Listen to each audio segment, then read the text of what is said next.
This is Media Sales Mastery, the podcast for media sales professionals. In each episode, we bring you information, insights, ideas, and interviews from some of the industry's top thought leaders. Head to mediasalesmastery.com to help pick the topic and guide the show. This is Media Sales Mastery, the podcast for media sales professionals. I'm your host, Jamie Wood. Our topic today, beating the competition. So it's an interesting area of discussion, this one, right? Obviously, media sales is all about delivering solutions for our clients and our agency partners. The commercial reality, however, is that we operate in a competitive marketplace. Make no mistake, anyone who is in business is in competition with other business, whether it be with your direct competitors, indirect competitors, or increasingly sort of any new disruptive kind of business models that are coming in and just fundamentally changing the market dynamic that we operate in. The reality right now in particular is that we are in a highly depressed and highly subdued advertising market where there are multiple media outlets all fighting for finite revenue opportunity. Now, the ability as a media salesperson to read your market and to read your competitive set is absolutely imperative right now to winning and retaining business. Probably now more than ever if we think about what the next 6 months holds for us off the back of COVID-19 and as we sort of move to a market recovery. Our guest joins us once again. It's Andrea Ingham. So Andrea is a consultant right now, but her experience in media is broad-reaching. She's worked across TV, radio, digital. She now sort of consults in and around media, but also to other business. And I just thought she would be the perfect person to talk to around the great topic of beating the competition. Hang around. It's going to be a great episode. The first five. Andrea, welcome back. Thank you so much for having me again, Jamie. Oh, always a pleasure, always a pleasure. So this is an interesting sort of topic we're getting into, which is all around beating the competition. You've obviously led large national sales teams across multiple media channels. I want to know, have you ever been in a role where you weren't in direct competition with multiple publishers or media outlets? Probably Spotify. And it wasn't that, it was probably the direct part of the question, so direct competition, but that certainly didn't make it any easier. We had direct competition when Pandora were in the market, and then they left the market, but there was no marketplace for audio streaming at the time, so you kind of had to invent that market yourselves. So I think that was probably, the one example where we weren't part of an existing channel economy. It's a good context for the episode today, though, isn't it? Like, you don't immediately have that obvious competitor when you were at Spotify, but you certainly would have been a competitor to other media. You would have been taking a slice of the pie from somebody, surely. The dollars involved initially, and they've grown a lot, and that the use of streaming and the acceptance of it, etc., is so much greater now than it was back then. Yeah, I mean, the dollars involved were so small. So whilst, yes, they were probably coming from somewhere, I don't think there was anyone particularly stung by losing, those small dollars at that time.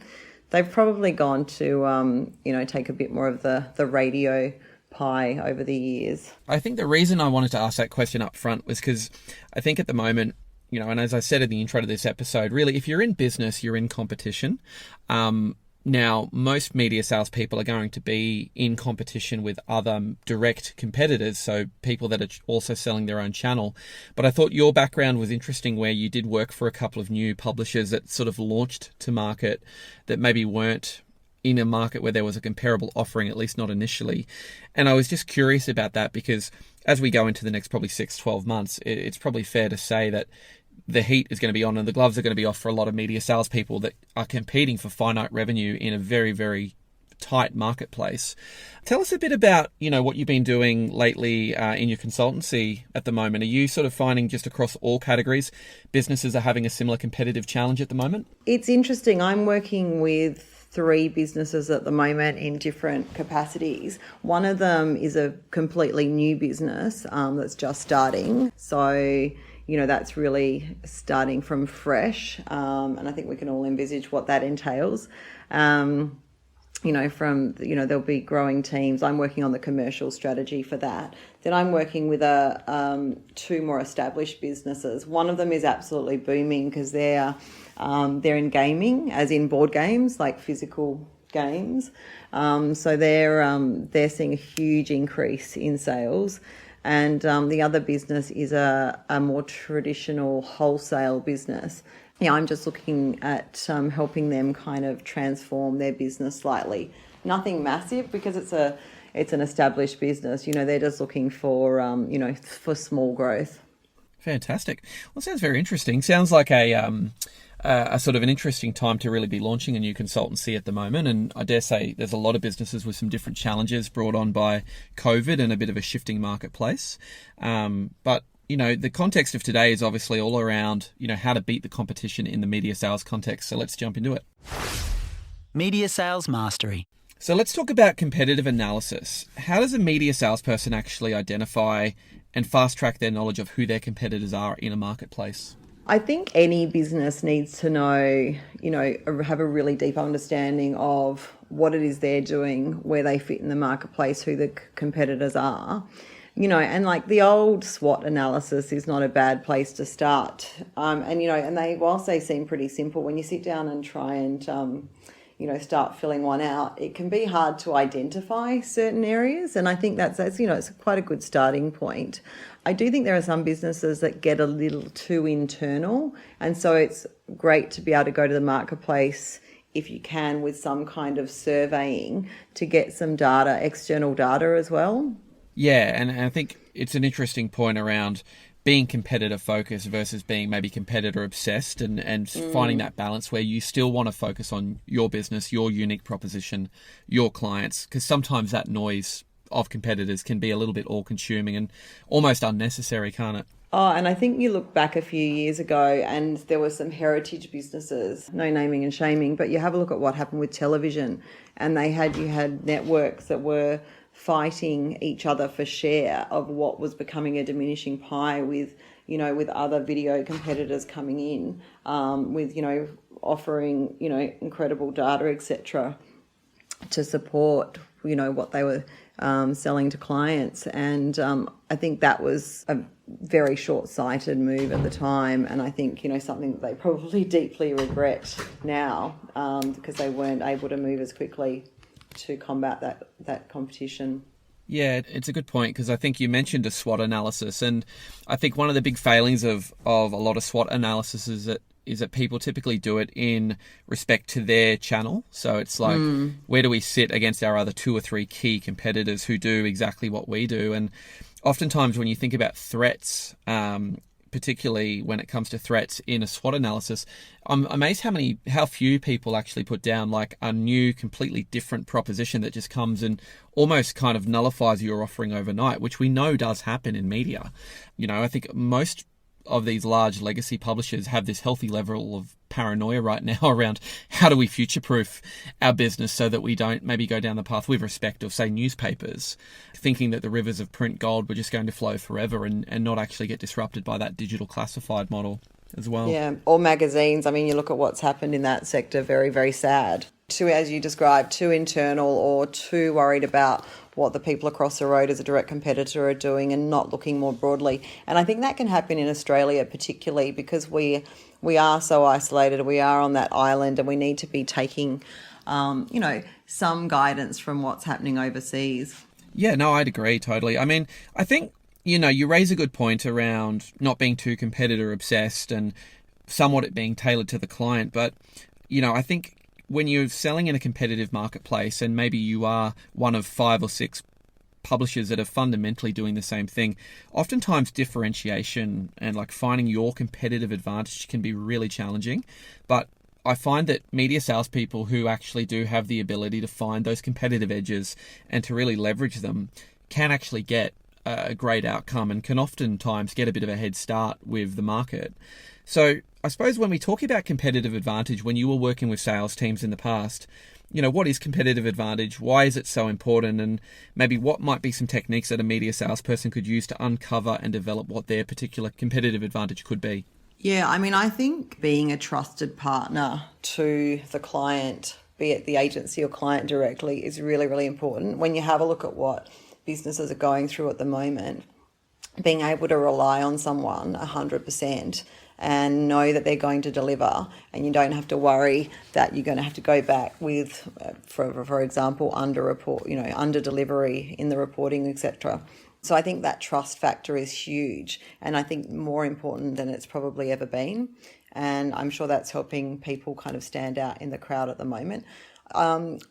I would suggest to understanding what your clients are going through. So I would suggest at the moment there wouldn't be a lot of clients that are looking to do something crazy and outrageous and new and first to market possibly, that it's more steady as she goes. They want to do those things that they know deliver, that they can go to the boardroom with, that they can go to their board and their execs with, and kind of show them something that is an absolute certainty. You can never put too much value on trust and delivery. Because often we see our competitive set and they might put a press release out about we've launched a new division, or we've got a new piece of technology, or we've innovated in this area.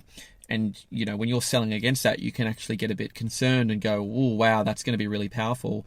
Sometimes a lot of that can actually be noise. Like, it's also about reading your client base and going, do they actually value that, or do they value that they get their reports on time and that we don't have to do make goods and and that the transaction is actually frictionless? It can be noise, but it can also be something that's too siloed. So, for example, like, clients don't want to just see something that's like, one of the problems that we had in streaming was being able to be measured as part of a broader audio plan. You couldn't measure streaming and radio easily together.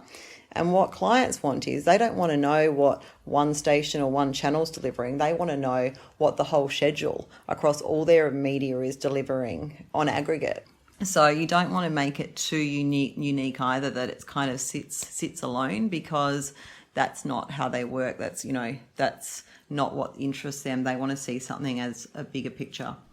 Yeah, no, definitely. And I mean, I think if I look back on my experience of leading media sales teams, there's definitely maybe 3 or 4 occasions where I can remember being on the other side of a competitor with a clear competitive market advantage, like a sustainable one. And I'm curious to know from your experience leading sales teams, like, in times where you're being outmaneuvered by a competitor. So, there might be a trend where it's like, wow, we just keep losing business to this one publisher in particular. They're really starting to take some share from us, or they're really starting to get some great accolades from our clients and from the agencies. How does a media salesperson on the other end of that actually identify the cause of that trend? And how do they potentially arrest that trend as well? Has there been anything that I think you found helpful in the past when you've got a really formidable competitor that's starting to make some good inroads? Yeah, and there have certainly been those. It can be really difficult, because it can be something like a department that they've got that your business doesn't have.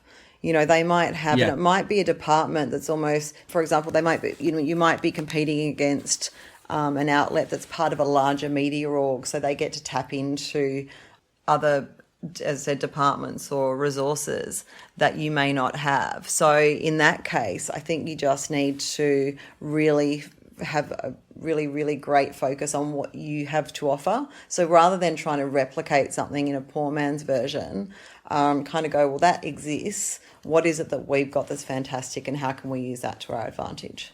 Yeah, that's an awesome insight. I mean, I think so much sometimes of competing, we find that people make the mistake of going, hey, they're doing something really good here.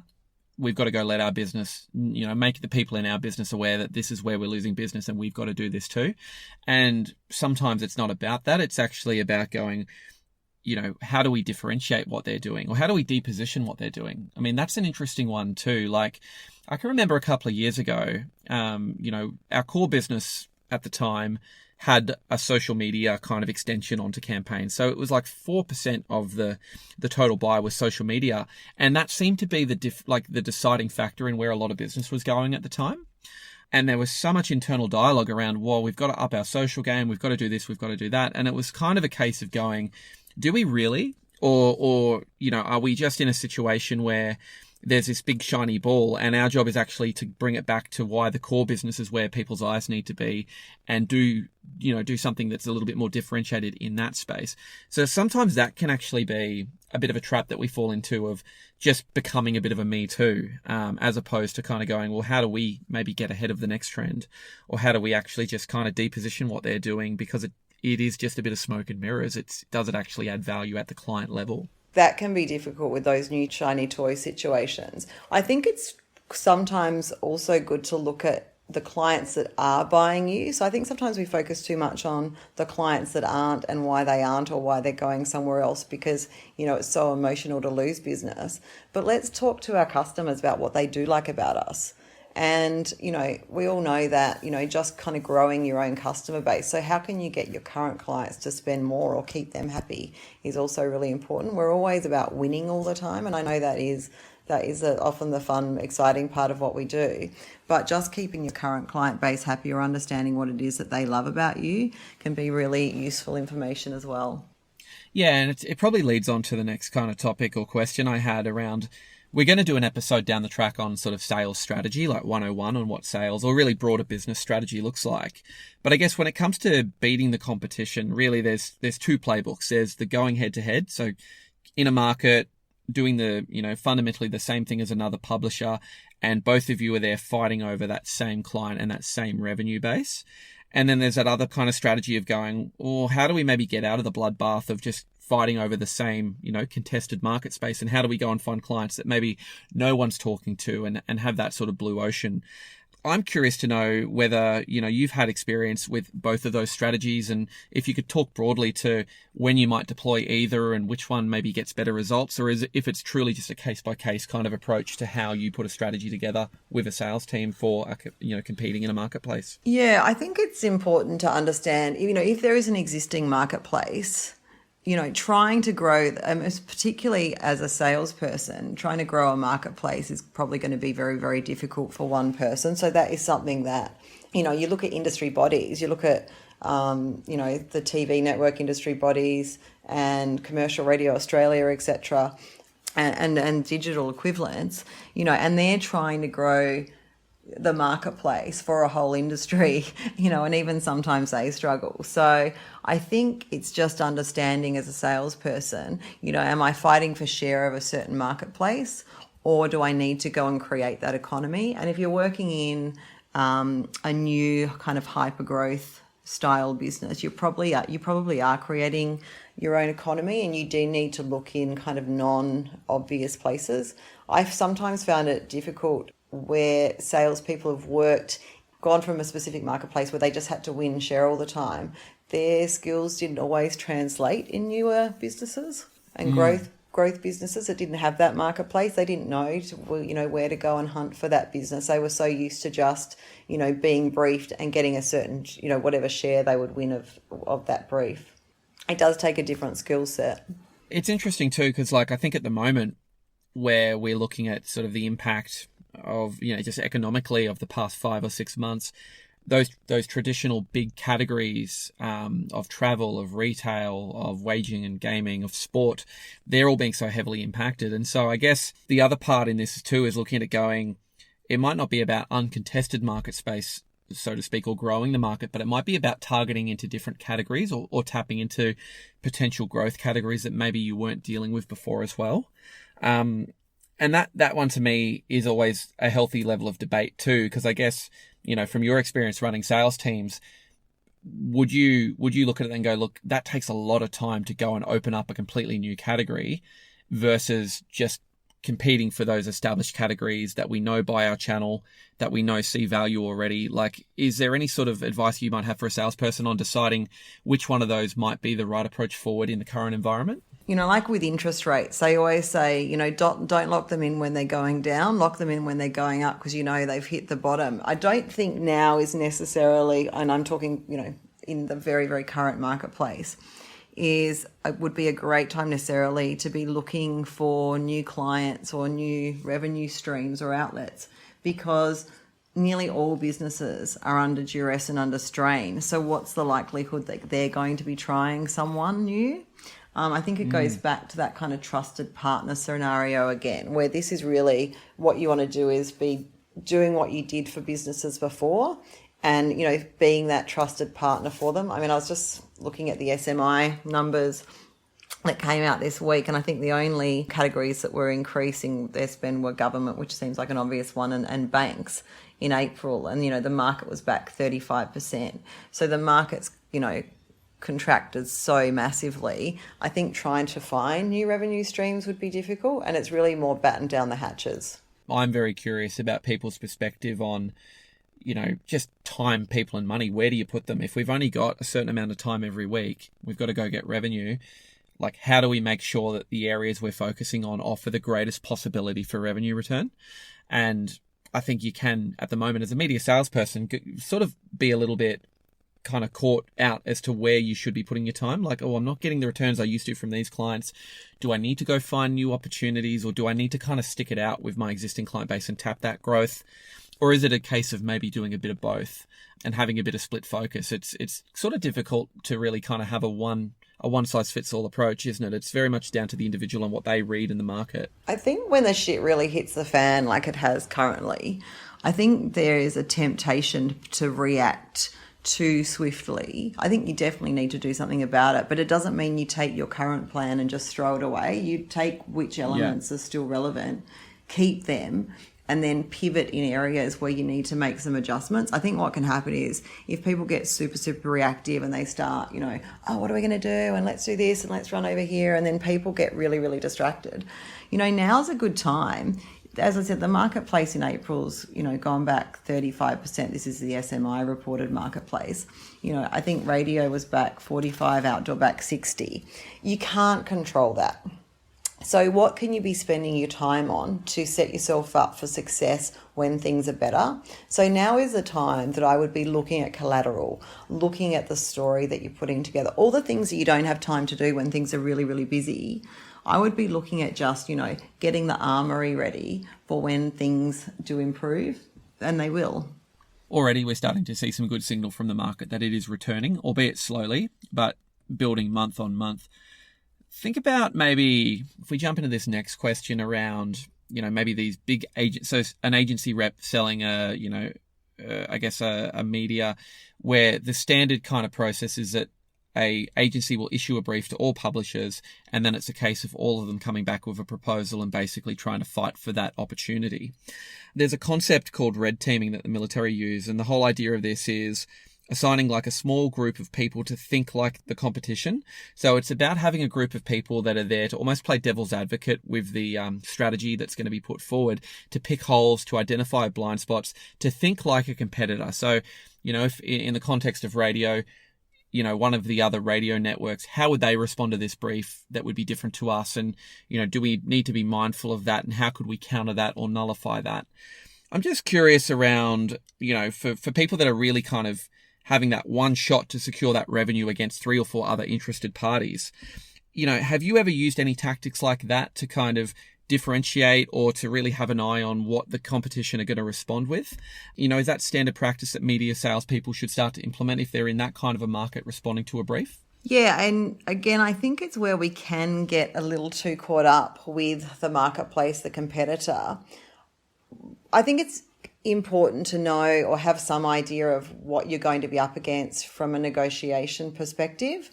But I would probably be trying to put myself in the client's shoes and trying to look at from their perspective, what's going to blow the client away, what's going to meet their needs so greatly that they won't be able to say no to it, rather than copying the competitor. Because again, you can just, then you've got, okay, yours and the competitors look the same. So you met them on price, you met them on this, you met them on the idea, whatever that is.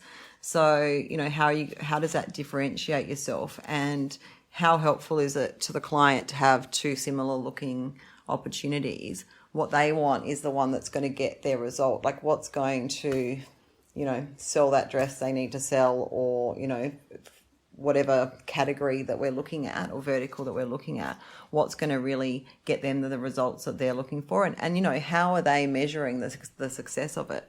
Yeah, it's interesting, because even from my experience, I definitely think over the last 4 or 5 years, there has been although it's always been best practice to be like very client oriented in your media, in your media sales, there has definitely been a departure from really kind of being competitor focused the way that we used to. I think it has become more about being really bespoke and tailored to that client and what they want, and almost kind of going in and saying, we don't really need to talk about, our particular brands or our particular programs or this particular thing as much. We actually need to show how we're going to, to use those things in the toolkit to get the client that solution. Do you think that's kind of a byproduct of just media becoming a lot more complex? Do you think that's a byproduct of the market becoming more competitive? Or is it just that we're moving towards this kind of best practice, media sales where it ain't about your channel or your program slate or that? And, that's a bit of an old school way of going to market, and just the market is evolving. Yeah, I think it's all of those things. And I think what's underpinning everything that is sought out by clients and in the outlets that are doing really, really well is, it's all about kind of return on investment, accountability and data. And those that have got that are very, very easy to work with. But yeah, it's really that data, which is, again, going back to that certainty. I think what certainly wouldn't be sitting well at this point is the old, I booked all of this with you and we only delivered this, sorry. Yeah, no, that's not really going to cut it, is it? And you can see how that's hurt hurt a lot of channels, because you look at, we might as well name them, Google and Facebook, who are the ones that are not bleeding out of their eyeballs at the moment. They're, they've got some pain, but nowhere near as much as everyone else. And that's because they are just so heavily accountable and data centric, and with, their targeting and delivery, etc. And that's what clients want. And that's what boards want, and media and company owners. And I think that's the thing that's been interesting in this experience of making the podcast is, although we're going for a very specific life stage in the career of people in that first 5 years, we've got everything from people selling, an independent sort of news website, right through to somebody working for a big multinational company. And at the moment, I think the one commonality is everyone's going, we're in a struggling marketplace. The economy's tight. Our competitive set are really stepping up their game, in a big way. Price is a big factor at the moment. Like, just the entire kind of expectation across all media sales has really lifted. And I know there's no silver bullet, but I know that there's a lot of tension right now with people that are really freaking out going, how do I actually sort of meander my way through what's going to be a difficult 6 months? I'd just love to know, I'm not saying there's a silver bullet, but are there any quick tactics or easy wins that you think media salespeople should be applying right now in order to help them position themselves to win business over a very competitive media marketplace? Yeah, I think it's to try as much as possible to not kind of go, oh, woe is me, I'm not making budget, I'm not getting my commission, I'm not doing this, I'm not going out to lunch, whatever it is that they're missing out of. I think it's that time to kind of really sit back and go, lucky to have a job, and what can I do for my business and what can I do for my clients? So as much as is humanly possible, to have empathy for the people you're working with, the company you're working for, and your clients, and think about their needs over your own. And I think that will really shine at this time, because I know it's very difficult to do, but I think that's the type of attitude and approach that will make people really stand out. I can't ask my sales manager that. All right, so we're going to jump into the last segment. This one wasn't actually submitted. It was a conversation, and I kind of scribbled it all down, but I just thought it would be a great question for you and I to reflect on, because it's an interesting, I guess, challenge that I think this individual's having. So I'm going to read the question, and then I'd be curious to hear your thoughts on it, Andrea. So the question is, or the statement was, maybe you should ask or you should talk about when one supplier doesn't set any standards. And so the context is, we have one major competitor who is completely devaluing our product in our market. They discount well beyond what's necessary. They offer premium inventory as value add. They don't charge production, and they condition clients to expect all of this from us as well. I tell my sales manager this is why we're losing business all the time, but we've had no adjustment to our pricing or processes in response. What do you do when your competitors are ruining your marketplace? So it's a pretty pretty sort of emotional kind of situation here, this individual. I know they've been struggling for a long time. What's your initial, I suppose, impression just reflecting on that one? Yeah, I think we've all been there at times where we've felt that someone's, really dropping their pants on pricing or giving things away that we think they shouldn't. There's a lot of factors that could be involved here. And I think one of the really important things to do in these situations is to deal with the facts. So, do they really know exactly what is being charged by this competitor? Is there anything that might be involved that they're not aware of? Like, for example, is this competitor part of a larger organisation where they're getting more money in another area and this is offsetting it? So there might be other factors at play.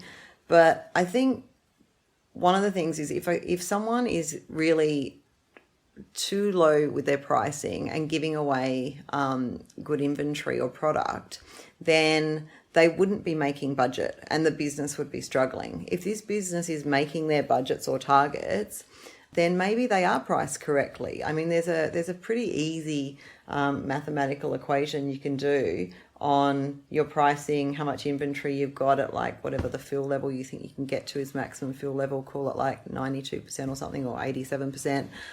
Is it a channel that has limited inventory or unlimited inventory? There's a lot of factors at play there, but I think if they can deal with facts, is it a channel where there's a lot of measurement involved and you can get figures on how much revenue the competitor's writing, etc. And you could probably have a look at their annual report and see if they're a public company and see what they're reporting on, and then, deal with those facts, because I think it's easy to get caught up in hearsay and kind of some numbers that, it might be, one example, but that doesn't necessarily mean that's happening in every occasion. Yeah, it's a good point. And I also think, the one thing I've struggled with sales teams is it can often be hard to get good data sometimes, because people will always default to saying price was a determining factor. And my honest belief as to why that is because price is the one thing that they probably don't have total control over. It's no one's going to come in and say I lost the business because I did a shit job with the idea, or we messed up their last campaign, or we don't have a great knowledge of the client and therefore we missed the mark. No one's going to necessarily cop to that. I mean, some of them do. And as long as they apply those learnings to the next one, that's fine. I would say the other thing here, and you're absolutely right, you've got to look a little bit deeper than just we're losing it because of these three things. Oftentimes, when you're losing business, you might potentially kind of think that those are the things that are the issue, because they're often the things that cause friction in your sales process. So when you're getting pushback from a client, oftentimes it is production, it is price. It sometimes can be, a competitor has done something great and they'll use that as a bit of a yardstick for what they think great service is. Yeah. But sometimes you can misattribute that good feedback or those kind of issues you have in your sales process with being the reason why you're losing. And I know that's a hard pill to swallow, and I know this individual who asked me, and I know this isn't potentially what's happening with them, but, what's your thoughts? You've probably, like you said, you've had this experience before where you're running a big national sales team and maybe there has been a couple of bad weeks where you really are seeing a competitor do this.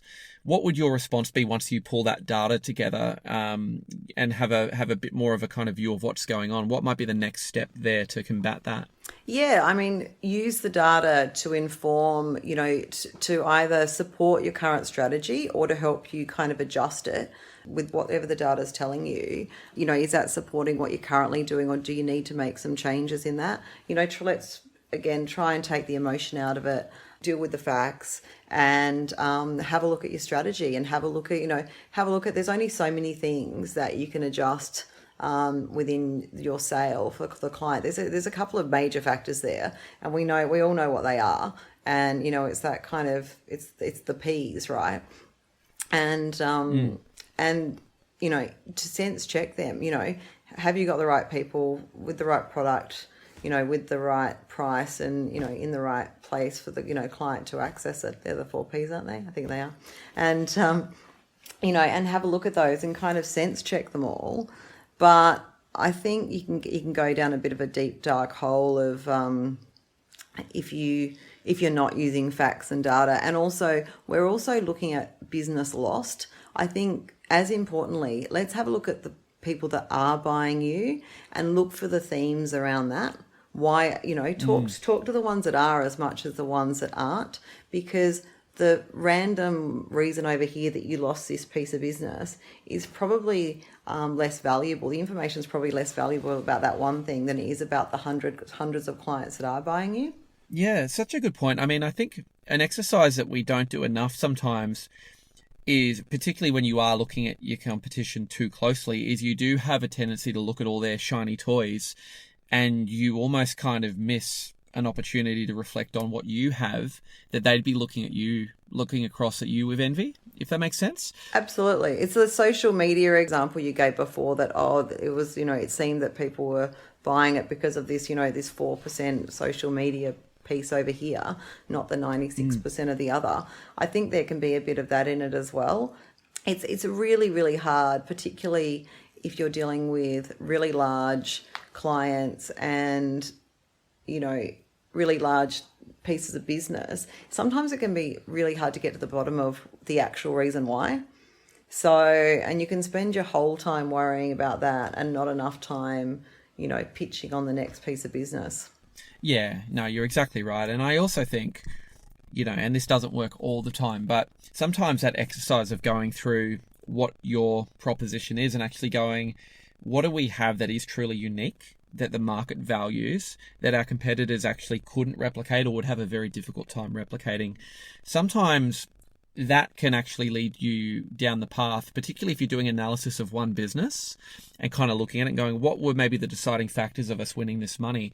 That process can be really handy sometimes, and I think oftentimes when we go back talking about a competitive advantage, sometimes you can get a good run of 3 to 6 months where you really can have a bit of a purple patch in terms of winning business just by leveraging one of those key differentiators, as long as it is client-led and it's valued by your clients as well. Yeah, I mean, I'm not, working at a media organisation at the moment, but now would be a time that I would be looking at what the forecasts are saying revenue is going to be like, how much inventory we've got left, and how we can use that to support our clients that have been there for us over the past, couple of years or however long that period is. So look at things a bit differently. It might not be about, how am I going to scrape together that extra $1,000, whilst I know that's important. How can you support your customers at a time that they really need it in a way that no one else is?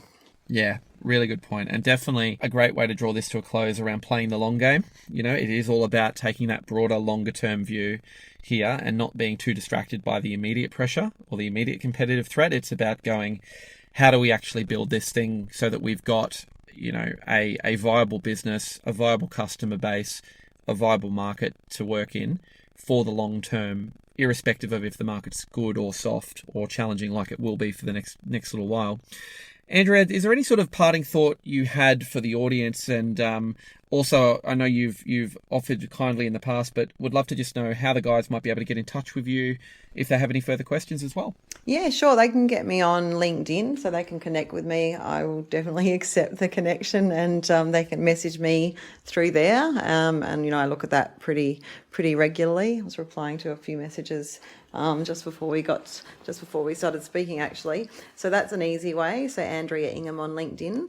And I think parting thoughts, like, I know it's so tough for everyone out there, and I really, really do feel for, everyone in, not even in our business at the moment. There's every person you speak to has some kind of challenge they're going through at the moment. And I think, trying not to let that get you down, or how do you support your own health and well-being so that you can help others? And I think it's, how do you help the business you work for survive? How do you help your clients through this? How do you help your friends, families, colleagues, etc.? And, it is very much about kind of giving back at the moment. We're talking about people who still have jobs, great jobs in an amazing industry, that we love, and to just be kind of grateful for that.